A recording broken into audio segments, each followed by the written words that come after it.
Welcome back to day 12 of our 14-day crash course. In our last segment, we talked about retaining top performers. In this segment, we're going to talk about building up average performers. I remember working with a company one time, and the boss wanted to fire all the average performers. Here's what he said to me.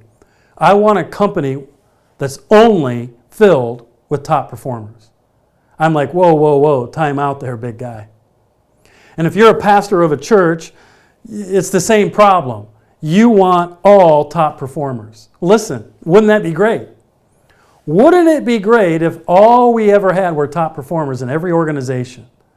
It's unlikely. We have to deal with average performers. As a matter of fact, I believe that we got to figure out a strategy. The first and the most obvious response that I have to this is to help you build an employee development program, whether it be at a church or an organization.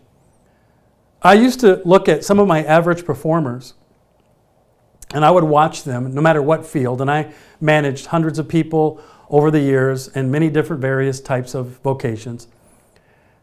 And I just remember finally at some point realizing that the person to blame for having employees that are average performers was me. I was their leader. It was my fault. The first thing that I had to do was look in the mirror and say, what am I not doing to help that average performer become a top performer? Is it training? Did I not invest good training? Is it not good coaching? Is there relationship tension that's holding us back? I don't know. It could be any of those things. Do I need to sit down and talk to them and find out what's going on? Is it their personal life? I don't know. But I needed to find out, and I needed to start by blaming myself, not them. So I want to talk to you about this problem that I find in church world and I find in corporate world, and here it is. We have a method of dealing with average performers, and it's called remove and replace. If you're not measuring up to par, remove and replace, remove and replace, remove and replace. That is no way to run a business, and it's no way to run a church. Remove and replace.